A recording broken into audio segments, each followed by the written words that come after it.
Okay.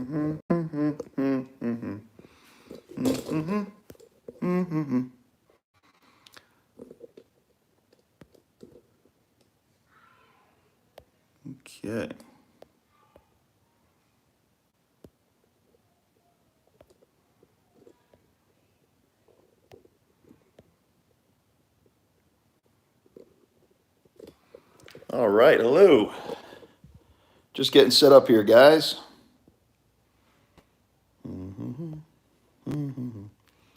All right. What's up, guys? I'm just getting this whole thing set up for you. A couple minutes early. All right. There we go. Okay.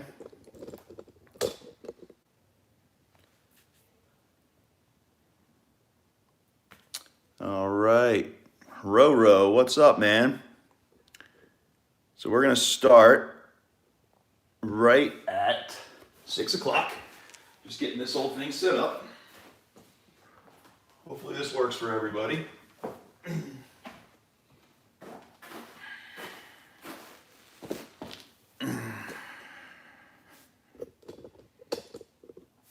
All right.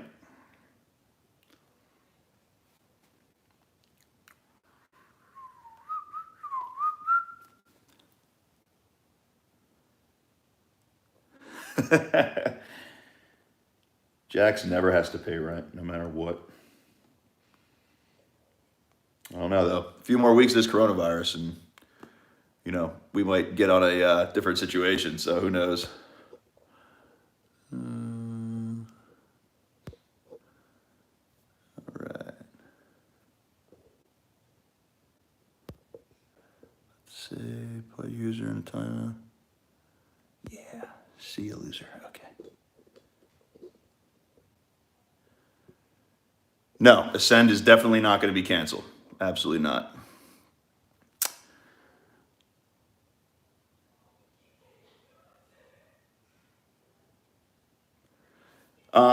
I looked up to Paul Canabine and Chris Searcy when I started playing lacrosse. I started playing in high school, so I didn't know much about it. And those were the first guys that I really noticed.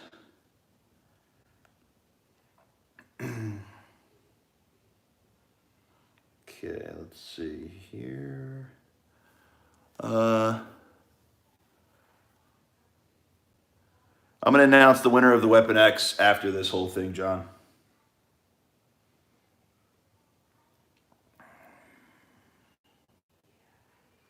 Yeah, Matthew, the FOA draw days, all FOA events are postponed until the 1st of May, as of now, and we'll see where it goes from there.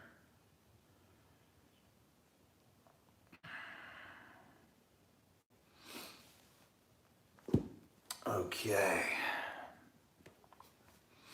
We'll start in 3 minutes.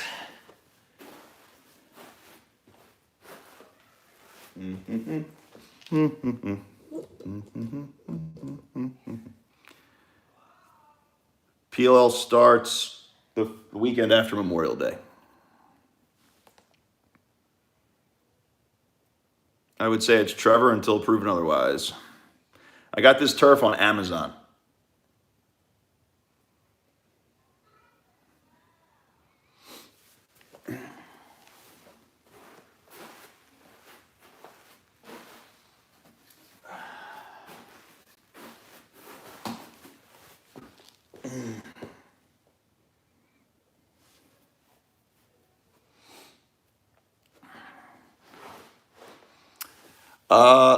I have nothing against the Maverick lock. It's just not my preferred head.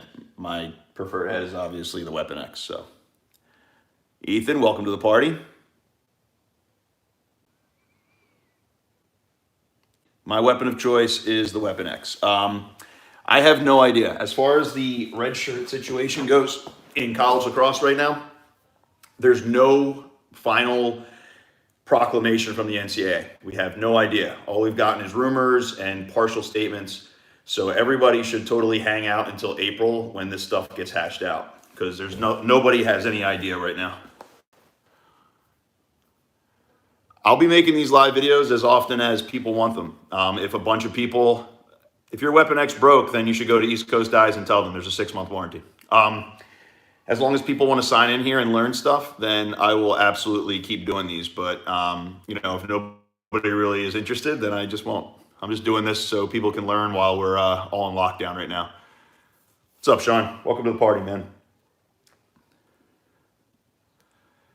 So if you want info on the CEO, go on this channel to my very detailed review.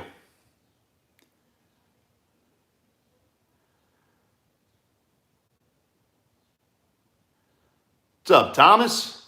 All right, so if you guys have questions about lacrosse heads, every single head review that's ever been used is on my YouTube channel. As far as shafts, I use a Union shaft. That's my favorite. So that's kind of, you know, what we're doing here.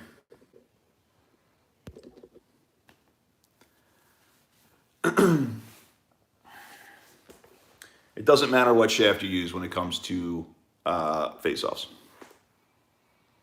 My pleasure. You know, I'm here to help you guys as much as I can. I'm bored right now. I can't run clinics, so I'm just trying to help you guys out. The correct way to do a standing face-off. All right. Let's do it, guys. So when it comes to a standing neutral grip face-off, I have on my playlist, on the Beast Lab playlist, a very detailed information on that. But let's go over it now.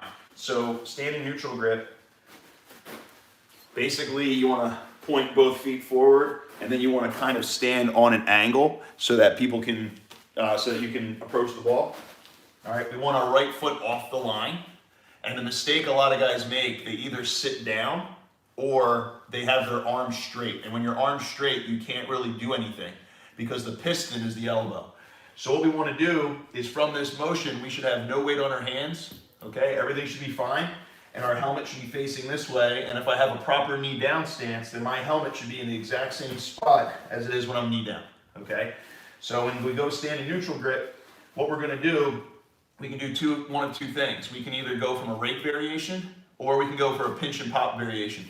A standing neutral grip is a bottom sidewall dominant stance, meaning that we're trying to come up under the ball rather than go over the top. So if I start with a rake, I'm going to hold the stick really tight in my finger knuckles so that on the whistle I can make a fist and I can flatline like that, okay? So what I'm going to do is I'm going to start here, fold this thumb over, hold it tight so I can make a fist and get flat, and then I'm going to use the flare in the head to rip the ball to the left. And the idea behind that is my opponent's going to clamp over the top and I'm going to come underneath. Guys who are very susceptible to that are guys who are facing north-south and their knee is inside their hand because they're the ones with an elbow flare. So on the whistle, their elbow is going to move first and they're going to try to roll over the ball.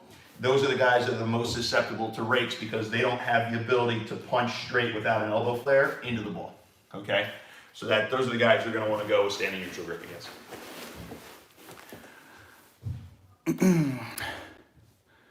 Let's take a look here. Sorry, I missed some of you guys. Good job, Aiden.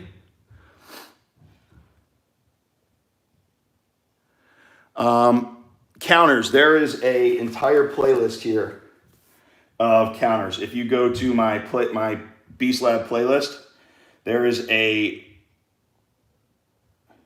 pure counters video. Where is it here? Okay, so right here, pure counters. Okay, and then there's also, so pure counters part 1 and pure counters part 2 on this playlist. Pure counters part 2 is all standing neutral grip.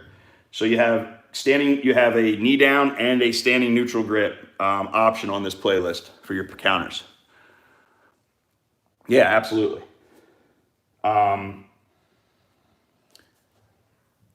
LSM face-offs, glad you asked.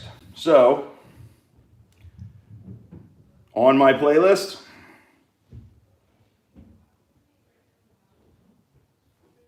LSM FO athlete, detailed exactly how to do it. Sean, after tonight, we'll see how successful this stream is, and then I'll make a schedule to do this. There is no such thing as a face-off shaft. I know that people market it. I know people claim there is. There's no such thing as a face-off shaft. When it comes to using a shaft, use whatever shaft you like best for playing the field. Okay, a light shaft or a strong shaft, whatever you want. I like alloys the most. I don't like composite shafts that much, so that's what I would go with. I don't know what a speed face-off is. I don't know what speed face-off is. You keep asking it over and over again, but I don't know what that is. So, maybe you could reword that so I understand what you're asking for there. What do we got next? I've got turf and I got a dry erase board and I have my playlist here. So while you guys are asking questions, before you ask a question, just go to the Beast Lab playlist and see if I already have a video. Okay, so somebody's asking, how do you improve reaction time? So there's two things. There's two ways to increase. So reaction time is something that has to be trained. And there's this, people say you shouldn't anticipate the whistle. Yeah, you have to anticipate the whistle. You have to be ready for the whistle. I know Quint used the term whistle readiness, or I don't know, people try to get a little bit too cute with the term, but basically you have to be ready for the whistle to blow and you go. You have to anticipate it. But you're not supposed to guess. Guessing on the whistle is what makes you false start a lot. And I would be shocked if the NCAA didn't follow the PLL's lead and go with a rule next year where when you false start, you can't take the next face off. I believe very firmly that should be a rule.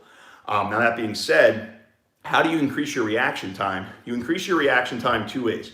One, through confidence. If you're a confident guy and you're on a roll, you're not going to false start because you're going to be confident on the whistle, you're going to be ready for it, and as soon as you hear it, you're going to fire. How do we do that? We train ourselves to have a faster punch on the whistle. Now, if you go on my playlist, I have a video on here called Drills to Avoid. And that video is very, very important because regardless of what anybody else says, the drills on there are ones that are very popular but detrimental to your technique, okay? Now, when it comes to being faster on the whistle, it's not a matter of sitting here and clamping, okay? This is not a face-off. This is not how it's done. And if you just sit here and rep and punch the ground, that's not going to increase your technique at all. Our goal on face-offs is just like our goal in a golf swing, our goal in an Olympic lift, our goal in a batting swing, a pitch, anything. It's to streamline your technique so it's as efficient as possible, right? So what I have to do is make sure that on the whistle, my forearm is firing straight into the ball. Your goal on a face-off is for when the whistle blows, for your right hand to be the first thing that moves, okay? For a lot of guys, 80% of you, if you go on the FOA app, okay, so go to the Apple Store, download FOA app, and the FOA app is designed to give you a randomized cadence that you can react to, and it'll video you on your phone. Do that and watch your video, and 9 out of 10 of you are gonna have an elbow flare, where on the whistle, your elbow moves first, and then your hand. And if you're a guy who practices rolling your wrist and punching, I guarantee you have an elbow flare. And those guys are the ones who have a delay on the whistle. Your goal, and the question I always get is, how do I get my hands faster? That's not the question we should be asking. The question we should be asking is, how do I make my right hand the first thing that moves? Okay, and if you can do that, you can optimize your hand speed, which means you can reach your potential as a face-off guy on the whistle. So on the whistle, my goal is to get my right hand to move first. I don't want my elbow to move first because then there's a delay. So that's what I want you to do. Video yourself and see if you have an elbow flare. And if you do, there's two things you can do. One, streamline your technique by moving your right knee off the line and a little bit more angled on the ball, because the goal is to get your forearm on a slight angle towards the ball. Now it's a punch rather than a roll, okay? Two, you can get the rep strap. If you go to FOAReps.com, we sell a rep strap that ties to your arms. If you go on my playlist, I have a full review of it so you can see how it works. And that trains you to punch away instead of roll and turn, okay? And that will train the exact muscles on a face-off. Tying a band to the wall or wrapping it around your waist or something like that is only going to be detrimental to your movement, because it's going to teach you to roll and it's going to teach you to sit back, okay?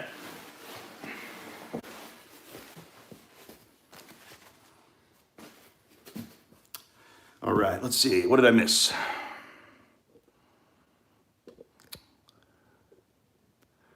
Okay. So Sean asks, what workouts do I recommend in the gym? The great thing about being a face-off guy is there's no such thing as face-off specific workouts, okay? If anybody tells you that, they're a liar.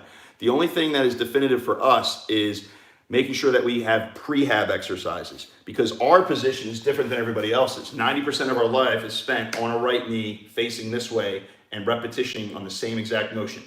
Okay, so wrist rolls and forearm, all this stuff is completely exaggerated and ridiculous because this is not a face-off. Okay, that is a face-off. So it has nothing to do with your grip strength, especially everybody who obsesses over the wrist rolls. If they always talk about this and they never talk about supination, okay, or flexing back, then they have no idea what they're talking about when it comes to the human body. So just completely disconnect yourself from that person because they're just making stuff up. So what we want to do is we want to train total body from the ground up, back to front. And I actually have on my playlist a video called Building Your Own Training Program. Okay, and on this program, on this video, it literally teaches you how to create and write your own conjugate periodization scheme training program that is 3 months long. Okay, so go to that video and it'll tell you guys everything you need to know on how to train and how to develop your own strength training program. Okay. Rocco, on my Beast Lab video playlist, there is a video called How I String My Weapon X. So you can watch that. It's also on my IG TV if you go on my IG TV. Okay. Will the face-off reps teach you to hit the ball into the opponent's head, though? No, Evan, it teaches you the opposite. So people who say punch the ball down the line, those are the people that have issues punching into other people's sticks, because you never want to sit back and punch down the line. Because as soon as you extend and push this way, that's how you push the ball into your opponent's stick. What we teach is we call it stuff the throat, meaning I want the ball to end up in the throat, but I don't want the ball to move off the line at all. I want to bring my helmet into and over the ball. So in our stance, we want the weight distributed over the knee, not sitting back. So that on the whistle, as soon as I punch my right hand in, my helmet comes with me. That's the goal. So by using the rep strap, it teaches you to punch in with your right hand, and it'll bring your body with you. I don't know who those people are. Who are you? Top 5 high school face-off guys right now? I'm not going to rank guys. We train everybody, so I'm not going to rank anybody. My own training program after watching your program. How often do you switch sets and reps? So on my training program, I say my microcycles are 1 month. So every 4 weeks I rotate. And then every 3 months is when I rotate everything. So Jacob, yes, they will. I can't give away anything right now, but it will be a slightly softer version of the Weapon X, and it will be on sale at some point. William, I am going to come to Boston. We had plans to do it twice this spring until Corona hit, so we have to wait. But I will 100% be in Boston. Okay, so when do I bring my left hand up on a quick clamp? So a quick clamp means that my left hand's going to go forward and it's going to stay on the ground. A plunger is when I bring my left hand up, and it should come up the exact same speed and exact same time that your right hand punches in. So a plunger comes up like this at the same speed. A clamp starts here, and then whenever you're going to pro hop, that's when you lift your left hand. But the guys who have issues are the ones who can only clamp then lift, because that takes twice as long as driving into the ball on the whistle. So you have to be able to do both, clamp and plunger. I use a Weapon X. Yeah, the FOA app is available on the Apple Store. It's not available for Android, unfortunately, right now. Yes, I've been to Minnesota, and we actually had something planned for this summer, and now we have to move it because of Corona, but I will definitely be in Minnesota. Defensive exit question about not punching your left hand.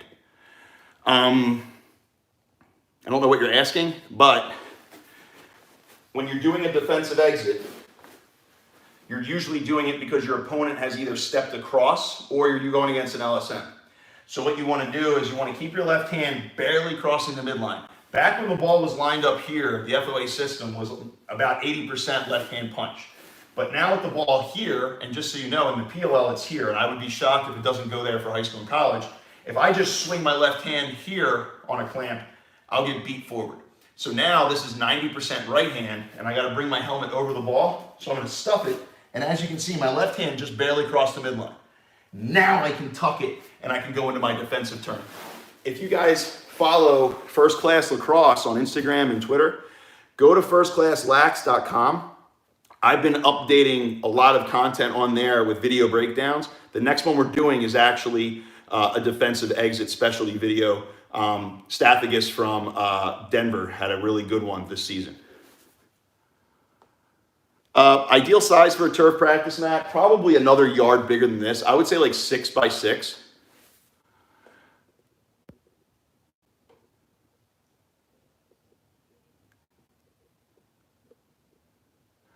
Yeah, Eduardo, I have heard people are teaching that, and I always say the same thing. As soon as I see someone actually pull that off in Division I against a decent opponent, I'll start teaching it. Until then, it's just smoke and mirrors to get people to like follow you, but I've never seen anybody do that at a high level, because if I can only do stuff against a guy who's really, really bad, then I'm probably not gonna waste my time practicing it.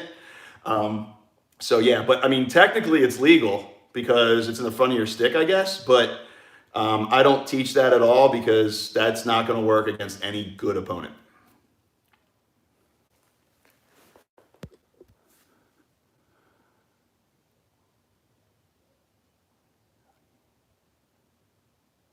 How do you be a happy camper? I don't know. I'm not sure what you're saying. Yeah, I'll come to Cleveland. Sure. So the advantage or disadvantage of a plunger. The huge advantage to a plunger, and why I tell most guys, if you watch Division I All-Americans throughout the last 10 years, almost all of us were, well, I wasn't a Division I All-American actually, but all of us who were at the top of the game, we always go plunger first because our left hand comes up on the whistle.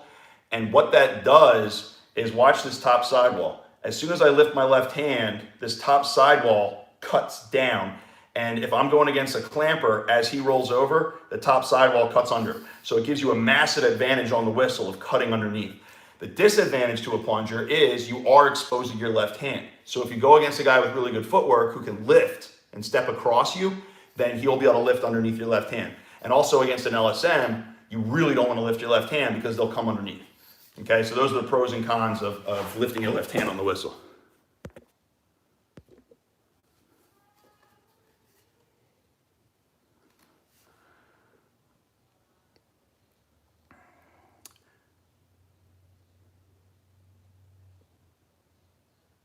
Why is left foot on the line instead of back at a power angle?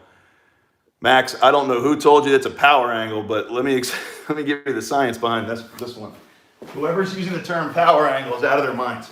So if my idea is to get to a ball that's to my right, okay, the left foot, the further forward is, the more sideways to the ball I am. The more my left foot goes back, the more my shoulders are upfield, and now I'm completely to the left of the ball, which means now I'm looking at it from the side, and now I've got to move my elbow first and then try to get down the line, which means I am totally naked as far as getting beat forward. I am a pinch and pop, like I'm a fantasy of a guy who does pinch and pop forward if my left foot is back on whatever you just called it, a power angle. Do not bring your left foot off the line. If you do, then you are getting very, very susceptible, and you are only one-dimensional, which means you're going to reach in and try to pull back out this way. Anybody who tells you differently is completely, absolutely wrong.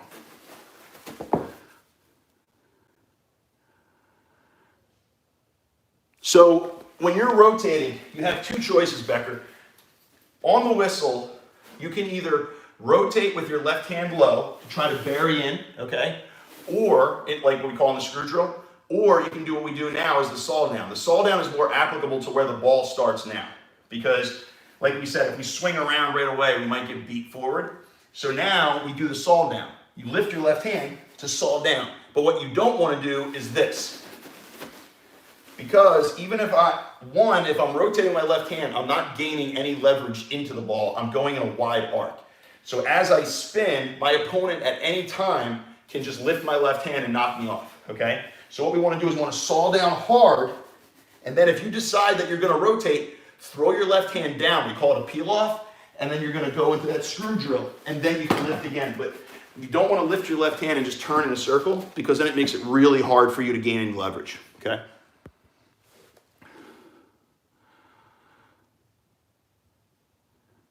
So as far as how wide your left foot is, Thomas, that's up to you because we all have different lengths of legs. I really like my physical cues. And what I talk about when I talk about physical cues, I mean, I need my right forearm to rest on my VMO, and I need my left elbow touching my thigh. That's my physical cue to know that I am consistent in my stance. Some guys want their left foot a little bit further out. That's fine, because it gives you a little bit more of a push. The problem you have to be aware of is as it gets too far out, then it doesn't help you push in, okay? And the guys who have their left foot off the line are the ones who kick back. So be careful of that.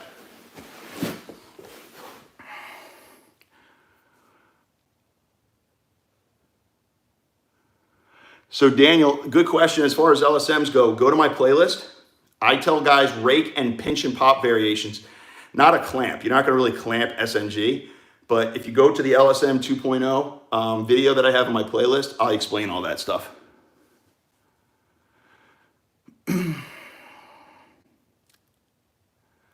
So as far as, Matthew, where your right knee placement is, I've made an entire career off of being the only guy with an open stance. And by open stance, I mean that my knee is behind my glove, okay? It's right here. So on the whistle, there's nothing in my way to drive this way. But most guys I go against either have their right knee here, so they're on a single plane, and their elbow's out like this, or they have it up this and they're north-south, okay? The problem with that is your right hip is totally closed off. And I actually have a video called Stance Variations on my playlist on here. And you can look at it and I explain all the different degrees and pros and cons of those types of knee stances. But I love my knee off the line. I couldn't face off any other way because it opens everything else out and then I can come straight in without having to get around my hip.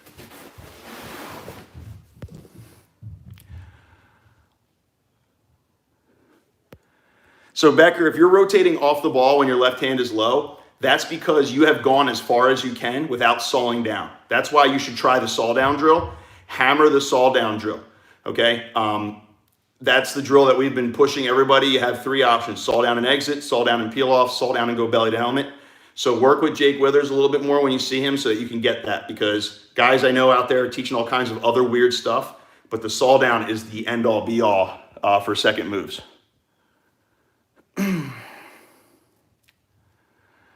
So Michael, the FOA app is a video recording app on your phone. Guys use it for taking reps because it'll have a randomized cadence that you can set sliders for.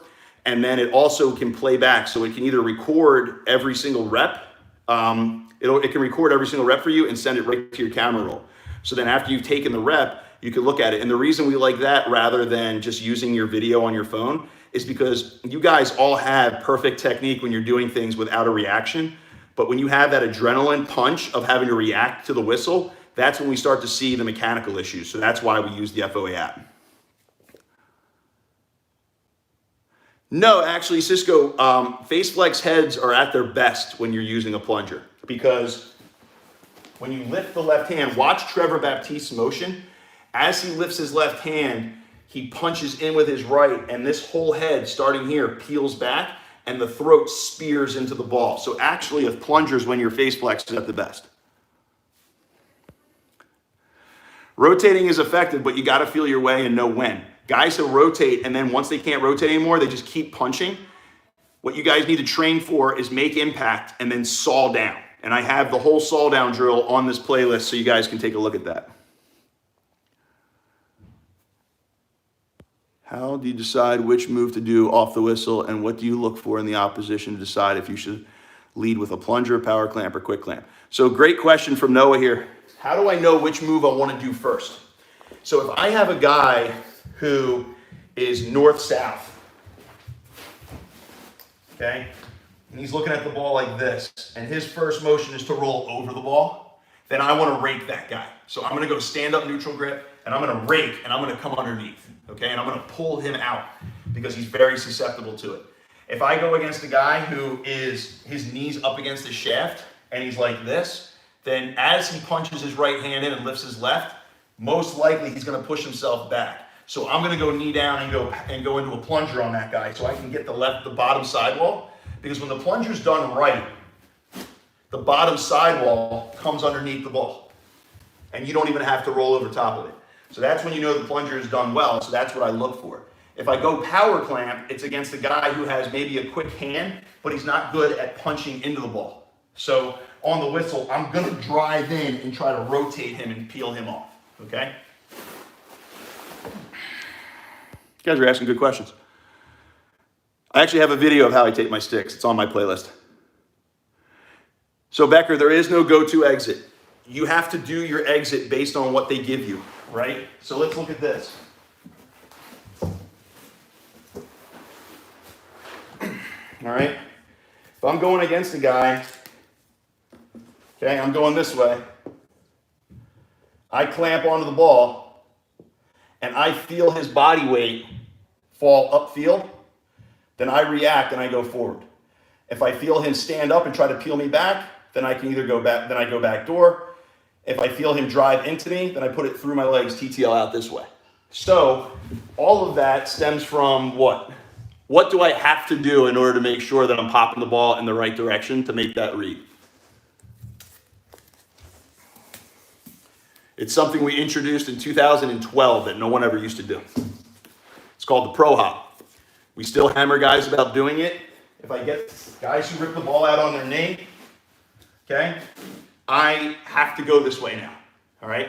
So I make my read by getting here, and then once I've gotten the ball, I saw down, and then I look straight down. Wherever I see the feet move is where I make my read. So if the guy steps here, then I'm gonna pro hop, and I'm gonna roll and go back door, okay? If a guy falls upfield, I pro hop, and I go here. And if the guy gets into my body, I pro hop and go through my legs. If a guy stands up and stays here, then I go underneath, and I go defensive exit this way, okay? So you make your read based on where the feet are, all right? And that's why we drilled our guys to do everything at the tip of a cap. Like you pro hop and you make your read off of that. We do a lot of recognition drills because of that. So how do I control my breathing before the whistle? Great question. Some guys out there hold their breath. It's the worst thing you want to do. If you hold your breath, you tense up. If the ref happens to have a long cadence, you're going to go early because your body, I mean, oxygen's probably a top 5 important thing. So guys will hold their breath and then they'll let it out at some point because they start to get nervous, but you're also tensed, so it slows you up. What you want to do is line up, okay? Ref puts the ball down, take a deep breath as he puts it down. Then as he puts his hand out to say set, let your breath out real slow. And then as soon as the whistle blows, you explode out. Okay, just like if you're doing a bench press, you fire out your breath. Okay, so breathe in, let it out real slow, and then fire.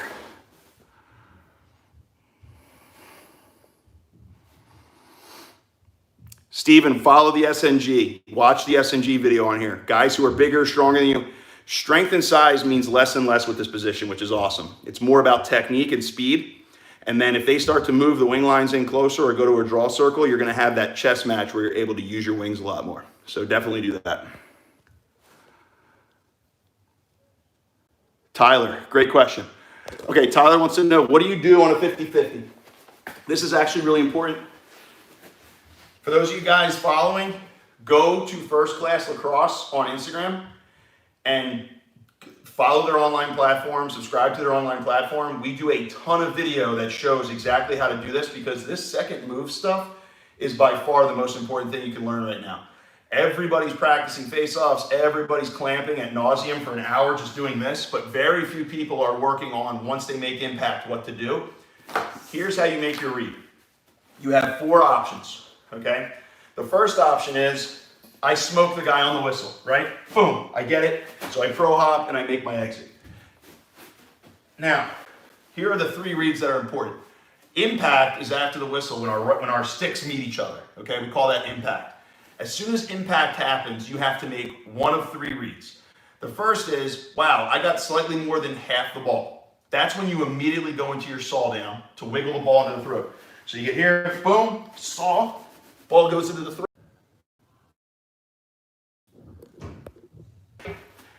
Get your right foot to the midline, and you're gonna aim to lift in between their hand with the head of your stick. That's your read.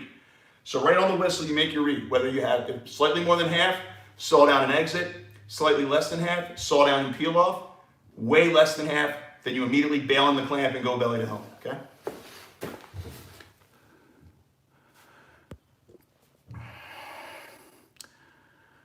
Okay, just answered that question. So on the whistle, you want that left hand on a plunger to barely cross the midline, okay? So on a quick clamp, our left hand barely crosses the midline and ends here. That's how far out in front you want that left hand. So you're gonna go straight up, and it's gonna be about 6 inches on your shoulder at shoulder height. Boom, right here, okay? Now you've got what you need, and you've gotten the ball stuck in the throat, okay? So that's what you're aiming for. Slightly out in front, and then shoulder height. Or a knee down. That's where you have to read your opponent. My FOA guys in New York are proficient in both knee down and stand up, because for every rep we do on a knee, I want them practicing a rep standing, because you don't just go to stand up if you're getting beat. That's not the why you go stand up. You go stand up to exploit your opponent. And when I would go stand up, it's because I knew I could exploit my opponent. Either he had poor footwork or he had malfunctioning technique that allowed me to get under the ball. So I'm going to use that. So that's what you guys want to do. Once you go standing, you open up a whole new tree of moves, because instead of going over the ball, now you're coming under it. So now you've thrown them for a loop. But isn't your elbow going to move the tiniest bit? I have been really slowed down. Still move a little bit first. Mine does not, Ethan. Yes, your elbow can move first, but mine does not. That's not because I'm better than anybody. It's just the idea and the misconception is always, oh, like that guy doesn't have to do anything. He's 80%. The question for me as a face-off guy was never what my percentage was. My question was always, am I as good as I can be? I don't care about anybody around me. So when you watch somebody on video, if their elbow's moving, that means they can improve, right? If there's a guy out there who's 68%, but his elbow's moving way before his hand, that's scary, because that means he could be in the high 70s if he got rid of that elbow flare, right? It's just science. If your elbow moves before your hand, you're not as fast as you could be. The advantage has nothing to do with manhandling somebody on the whistle. It has everything to do with your exits.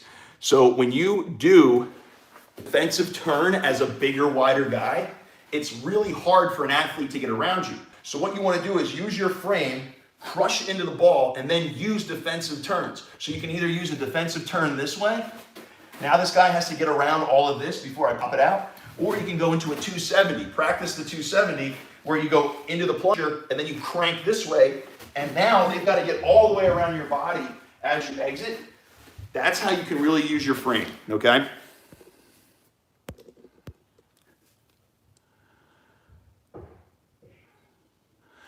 Jacob, I would say the hardest face-off guy I've ever gone against.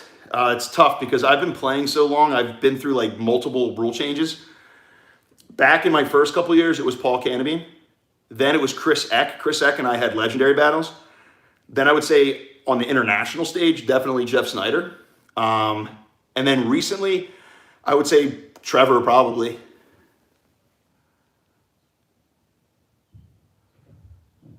Yeah, James, don't rotate with your left hand in the air. We just went over that. You don't want to rotate like this.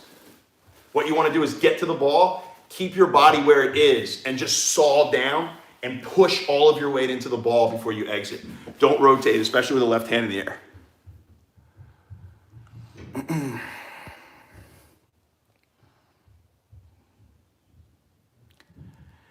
So if someone's faster than you, then you want to be on your feet, standing neutral grip. Rake variation to pull them down the line, and then stand and go belly to helmet to stop them from their exit. The misconception, and this is what I'm always trying to rewire guys. You guys are so hardwired into thinking that a clamp is a face-off win. A clamp is 1/10 of the face-off. Watch college lacrosse. College face-offs are way less clean wins than you see in high school. Why? Because better guys are in college. In the pros, almost every face-off is a lockup. Why? Because those are the best guys. 1% of youth guys play varsity high school. 1% of the high school guys play in college, and 1% of them play in the pros. So you have to remember, the higher this thing goes, the less clean wins you're going to get. So this whole idea of a clamp is a win isn't true at all, because now you have one step to exit. So if I'm a really good athlete and I know that this guy's faster than me and he's on a knee, I'm going to go stand up. I'm going to try to rake underneath the ball. If I get it, great. If I don't, I'm just going to step to the right and I'm going to screw your exit up and I'm going to lock your wings off. So now it's you and me, one-on-one ground ball, and yours face down on a knee. So I'm going to have a huge advantage. So that's how you beat somebody who's faster than you, but you've got to train the standing neutral grip and you got to work on your footwork. We do a belly to helmet drill that I have on my YouTube channel. On this channel, go to the Beast Lab and go to the belly to helmet drill. Should I be gripping my stick with a full fist or in a relaxed grip and tighten on the whistle? Okay, so I'm gonna give you the scientific answer because I know people are gonna argue about this. Here's the reality. On the whistle, if your hand isn't holding the stick tight, the first thing you're gonna do is grip it, okay? So if you're holding the stick light, some guys even have their wrist up here, which is completely whacked out, all right?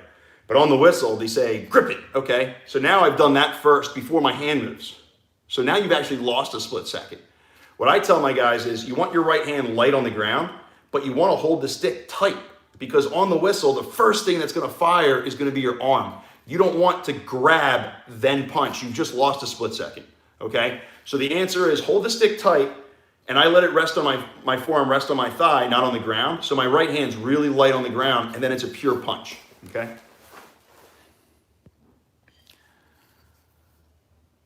What should I be showing?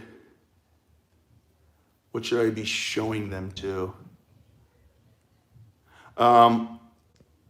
Okay, Jake. So coach, if you're a youth coach, go on this playlist on this channel. Go to the FOA official warm-up, official FOA warm-up, okay? That video is the exact warm-up that we use for everybody. It's listed, the motions, I demo them, and you can see the entire thing. I'll bring it up for you real quick so you can see it here. So the official FOA warm-up is here, and I demo every single motion, okay? And then we have a title for everything as well. So we go through our stance setup, then we go through the snaps, which is quick clamp, power clamp, plunger. Then after we've done that, we then go to our saw down to an exit, saw down to a peel off, saw down to belly to helmet. Then after we've practiced that, we then go into our screw drill, and then that's our warm-up. And that's what we do every single day. So teach these guys that, show them the video so they have something to demo on, and then you can build off of that.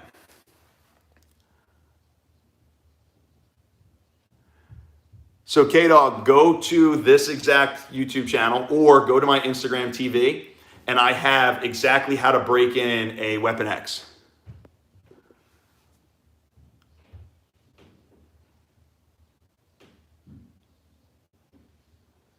So the left hand is crucial for one thing, defining the move. So your left hand, think of your left hand as the steering wheel and the right hand is the gas. Okay, so the right hand is going to drive into the ball hard every single time. The right hand's specific job is to take this bottom string hole on the top sidewall and punch it into and over the ball. The left hand's job is to define the move. So it's either a quick clamp, power clamp, or plunger.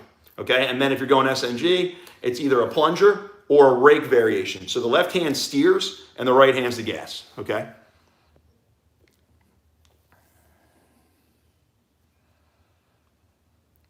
Swaggy P, that's a great question. Knee down neutral grip is basically taking the worst of two worlds and adding them together. You'll never, ever see an All-American stand-up neutral grip guy. I promise you that. Here's why, okay? Everybody thinks that I'm a clown for saying it. I keep saying, prove me wrong, all right? Here's the best part of standing neutral grip, the standing part, because it's bottom sidewall dominant, which means the ball is gonna rip out to my left and forward almost every time, so I'm the first guy to step and go.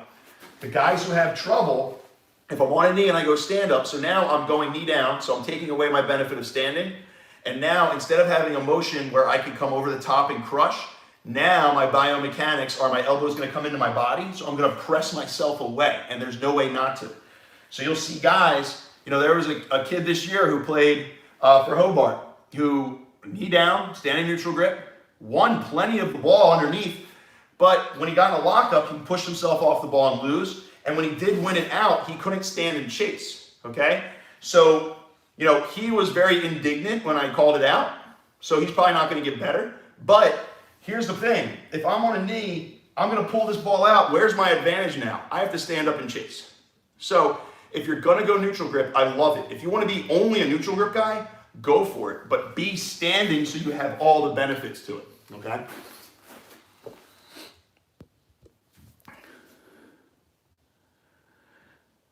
Okay, so here's a question. How many different face-off techniques should you practice? Here's my honest answer. The FOA system is based on science, and we teach every single possible thing that you could go against in a lacrosse game.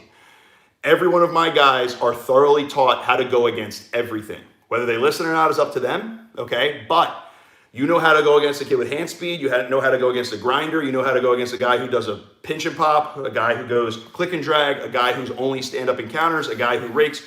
We're prepared for everything because we practice every single thing. We do not spend an hour listening to whistles and just clamping over and over again. We practice after the face-off, which is after the clamp part. We practice the footwork exhaustively because we want you guys to be able to do everything. So honestly, the answer is to stick to the FOA system and to do everything we teach because we cover everything.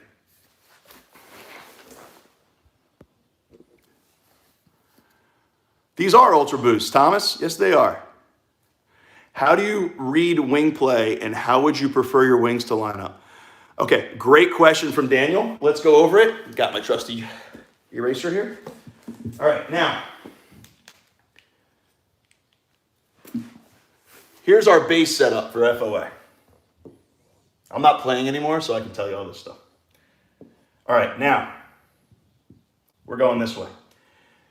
My base set was always shorty deep on the defensive side, or shorty all the way down the defensive side, or we call it negative, okay, minus 10, because this is 10 yards this way.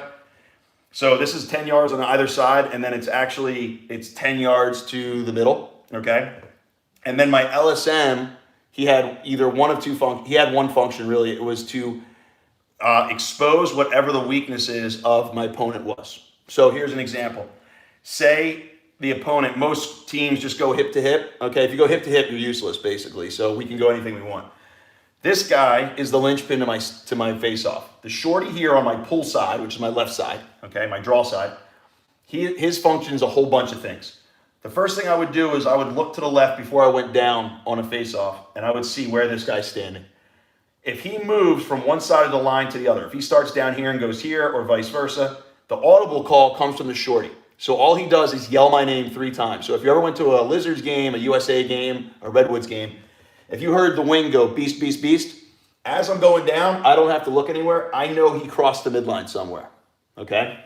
Now, the read here also from a defensive standpoint is this guy is trained and taught on the whistle to sprint in 5 yards every time, assuming I got beat forward, okay? So if I win it and I know that I have this exit, we've created a 2-on-1. So if he stays up here, I can put a TTL through my legs to him. If I get beat forward, he's there to stop the break, and all I've got to do is switch off to the LSM, okay? The LSM on my team's job is, okay, say my opponent never uses his wings. He's going to not even go near this guy, and on the whistle, we're going to attack whatever his most dominant exit is. So say I'm going against TK, okay, from the Chrome, who's really good at using his wings. My LSM is going to shut this guy off, and we're going to say he has to, we're going to make this a one-on-one draw. So on the whistle, we're not going to give him his wing outlets. Or say I'm going against TD Erlin, who's phenomenal at popping the ball to himself. My job is going to be to force TD to turn into a defensive draw every single time. And we're going to put my LSM -5. And on the whistle, if I lose the clamp, I'm going to turn him back. And we're sending our LSM on a sprint to him every single time. So the LSM's job is very simple. It's to whatever, my job as a face-off guy is to make my opponent do whatever he likes to do the least on film for his exit. And my LSM's job is to be there when I make him do that, okay?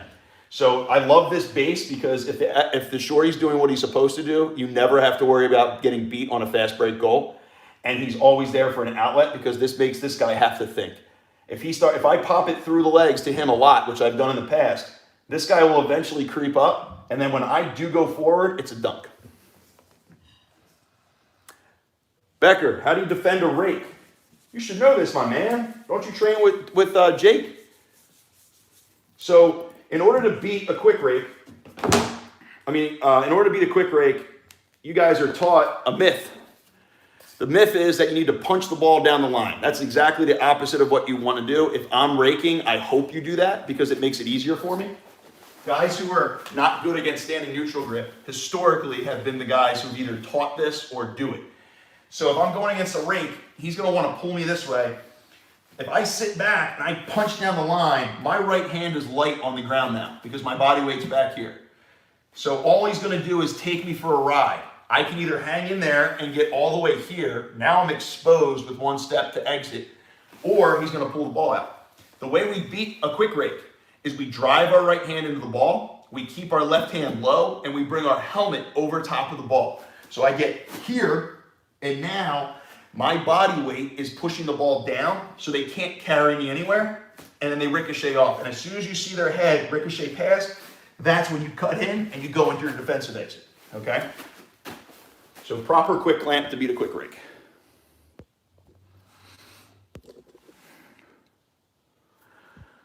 Ezekiel, you're a newcomer? Congrats, man. Go to thefaceoffacademy.com, then go to my YouTube channel on here, look at the FOA warm-up, follow all the videos, and you'll be caught up in no time for your first FOA clinic.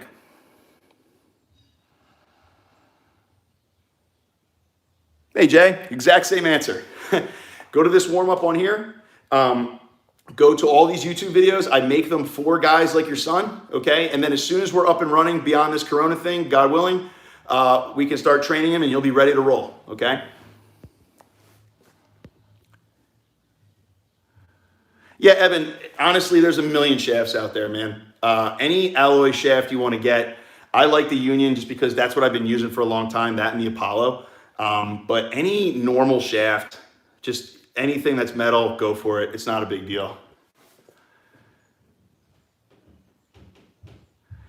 Yeah, so stand-up moto grip was awesome back in the day, but now because the ball is so far down the line, you're basically mix and mashing and taking like two bad things and combining them. I right knee down moto or standing neutral is absolutely your best two options.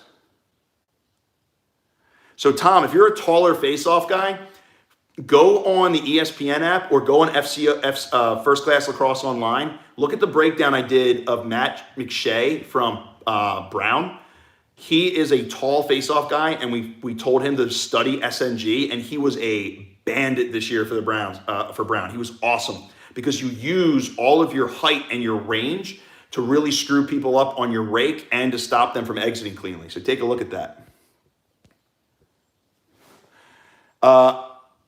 So Max, I use lizard skin. I know some refs don't like that. There's nothing in the rule book about not being able to use lizard skin, but some refs don't like it. I don't know why.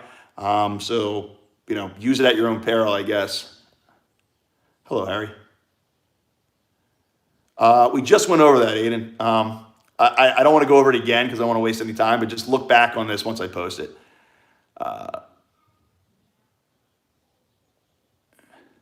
Hey, Nick.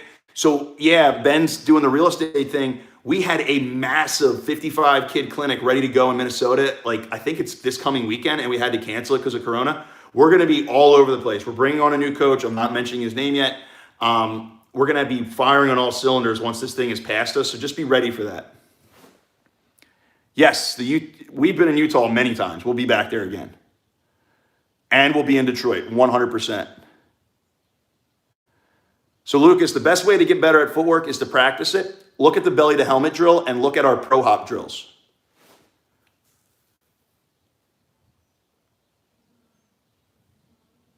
So Jack, rolling your wrist over the ball is not going to make you strong into the ball. So I'm not saying anything negative about anybody else, but I'm just saying that the way we teach it is that we want, if you focus on getting your ball stop into the ball rather than rolling your wrist over the ball, you're going to be way stronger on a way wider amount of moves against a wider range of opponents than you would be against just clicking over top of the ball, because we do not want the middle part of this plastic getting to the ball. We want the throat getting there. Yes, guys, we're going to be all over the map. I love that you want us to be there, and trust me, I want to be everywhere. We can't go anywhere right now, but we have so many places in the pipeline. And like I said, we added a coach. We're spreading the coaches out in a couple different states now, and we're going to just tackle regions. So just hang tight for us. We'll be everywhere. So Jack, TD uses a 270. That's on this playlist. He does a defensive 270. Take a look at my video about that. No, Nick, we're not sending a new coach to Minnesota like to live. We're adding a coach on our staff in the middle of the summer, and because of that, we'll be able to hit more places more frequently. Sorry, that's what I meant.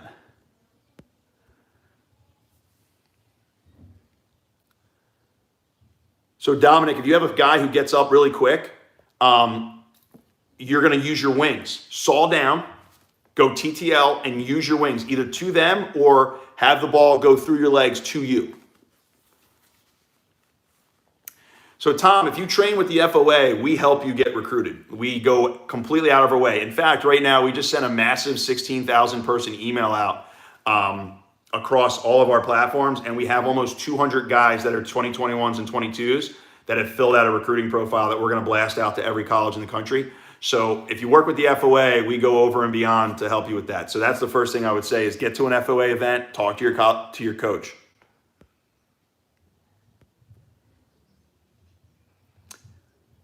So burn versus CEO, I don't like doing those comparisons. I know some people do and they post it and stuff. Here's the reality. If I'm better than a guy and I use a CEO, I'm going to crush him if he's using a burn. If I'm better than a guy and I'm using a burn, I'm going to crush him using a CEO. I don't like doing the this versus that, but what I did do is create a video trying to select the right face-off head for you. It's on this playlist. Take a look at that because I try to give you guys what kind of features from your game would work best with each head. Yeah, Evan, I'm going to do more GoPro videos. The problem is I can't be within 6 yards of anybody, but we're going to be doing, I'm going to go right through the gamut. I guarantee with the CEO and the burn, those are going to come up next. I'll be doing them with my elite guys, but as soon as I'm allowed to. I can't really, stand next to anybody and train them right now. How am I supposed to get footage of my game if the season has been canceled? If you played a game and there was a camera there, then you probably have footage of it. If you haven't played it, then there's no footage of it. I know for every ACC team, you can go on the ESPN app and watch. Ivy League, same thing. They have an Ivy League network, Big Ten network, all of these different things. They have streaming. And I mean, the FOA has, pays for subscription-based services for every single conference. So we have film of like almost everybody.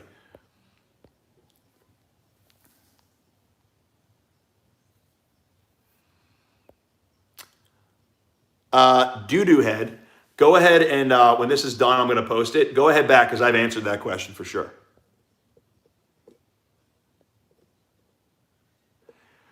There was only one game when I was healthy. So every game that I played in that I was healthy in the PLL, I went over 50%.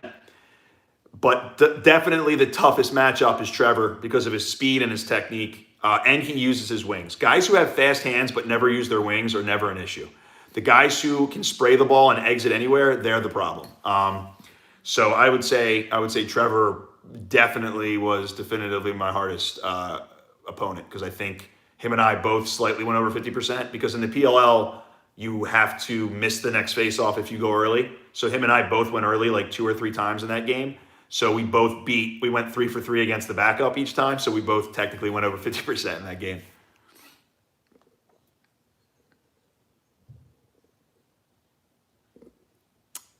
Armand, go standing neutral grip. Go early, like when I post this, follow earlier all the information that I put for that.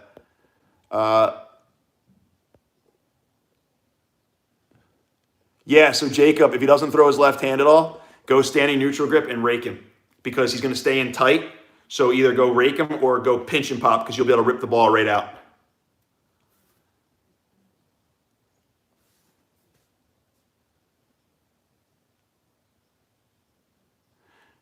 No. What you want to do is when you play this summer, you're going to play this summer. At some point, Corona's going to be gone, or we're going to be gone. So, either way. So when you play this summer, just make sure you have a parent with an iPhone on the sideline and videos every face-off you take. That's all you need. And then just put it together on a YouTube video. And when the FOA is around, you train with us and then let us know what you want to do, and we'll help you from a recruiting standpoint. 2 more questions. So talent. So you want no weight really on your right hand when you're facing off. The left hand you're going to rip up or punch anyway, so it doesn't really matter. The right hand I rested on my thigh and I have my hand barely touching the ground, but I want to be squeezing the stick tight so I can punch right on the whistle. Okay, and then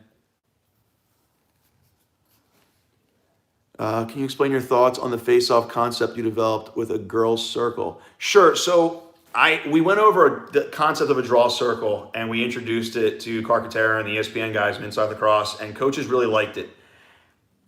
When I introduced that idea, the concept was every single year after the Final Four, we have to sit here and listen to Quint complain about face-offs and how we should probably get rid of them or whatever. So I always said the problem isn't face-off guys, and the problem isn't the face-off rules. The problem is that we don't enforce them correctly. So either we let a guy take 5 steps, or we let a guy choke up on the plastic, or we don't line the ball up correctly. And then one time every 3 years, there's a 30-second face-off, and that's just way too much for Quint or somebody else to handle, and they complain about face-offs and whether we should get rid of them or not. So after playing in the PLL field is 10 yards shorter. So the middle of the field, there's 10 yards missing from it. So what I was able to do this year, so let's take a regular field, right? So we got a regular NCAA field. 10 yards are cut out of the middle now. So now the box is way shorter, and then the wings are in a yard on either side. So if I'm a guy who wins 90% of my clamps, these guys are in on me right away. So from an offensive standpoint, it really made your game strategy a lot harder. You had to really be on point with scouting your guys because you couldn't just win the ball to yourself over and over again because you get killed. So you had to use your wings. So and then on a defensive standpoint, I was able to game plan against guys easier than I've ever been able to because I know I could plan on my wings being able to get in there. So my idea was we're not going to take 10 yards out of the middle of an NCAA field. The rule committee isn't going to do that. But my thing was, why are we in love with the wings? Why don't we move these wing lines in? Because they serve no other purpose. So if your complaint is TD wins 21 to 22 faceoffs to himself in a game, instead of changing the rules for TD over and over again, because that's ridiculous, no matter what the rules are, a faceoff guy is always going to figure it out and get better. Bring more dudes to the party. So now you're basically telling a really good faceoff guy, you might be able to clamp and turn, but we're going to get there faster, so you better use your wings too, so the ball flies out quicker. Because the complaint for a lot of guys isn't that you win more faceoffs than me. The complaint is one guy is popping the ball to himself unimpeded over and over again. So I said we can either do this or we can take the women's concept and just use a draw circle, which is the soccer circle on every field. It's 10 yards in a radius, or 20 yards in diameter, I'm sorry. So now you're 10 yards away from the faceoff X instead of 20 yards. So now on the whistle, you can move these guys anywhere before the whistle. And now, as a smart face-off guy, you have to learn to be strategic and pop it to places. That was my concept. That was my idea, and I just threw it out there. That's not a rule change. That's not something that I'm going to go fight and die on a hill about. It's just something to change the talk about whether we should have a face-off or not, and change that talk to where should we put the wings. And I think, honestly, we did a really good job because you didn't hear anybody talking about getting rid of the face-offs this year. So I think that's where the move's going to be now. We're in a rule change year. So this fall, I'm assuming the NCAA is going to talk, and I would hope that they would say, we need to move the sticks like this to get the ball higher on the heads, and we should probably bring the wing lines in a little bit so it's a little bit more of a 3-on-3. Okay?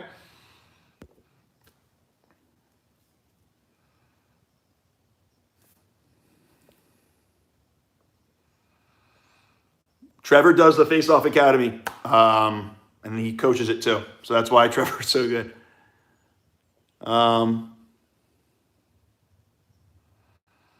Let's see here. All right, so the FOA app is only $2, man. It costs us so much money to make it. So if you really want to, just spend $2. I don't know what to tell you. We do a lot of free stuff like this 65-minute seminar. So if you want to get the FOA app, just spend the $2. I will see what the feedback is on this. If you guys liked it, please like it, okay? So that we can get the likes up and I can see if people like this. Share it, subscribe, get people to subscribe. If this bumped in numbers and guys liked it, I'll do this every week, you know, while we're going through this. I just want to help out. I want to do something to help you guys while you're going through this, okay? Thanks a lot for watching. Thanks a lot for being interactive. That was a lot of fun, okay? So hope to see you guys again. If you have any questions, follow GregBeast32 on Twitter and Instagram. Subscribe on this, and I'll see you guys soon, okay? Take care. Love you guys.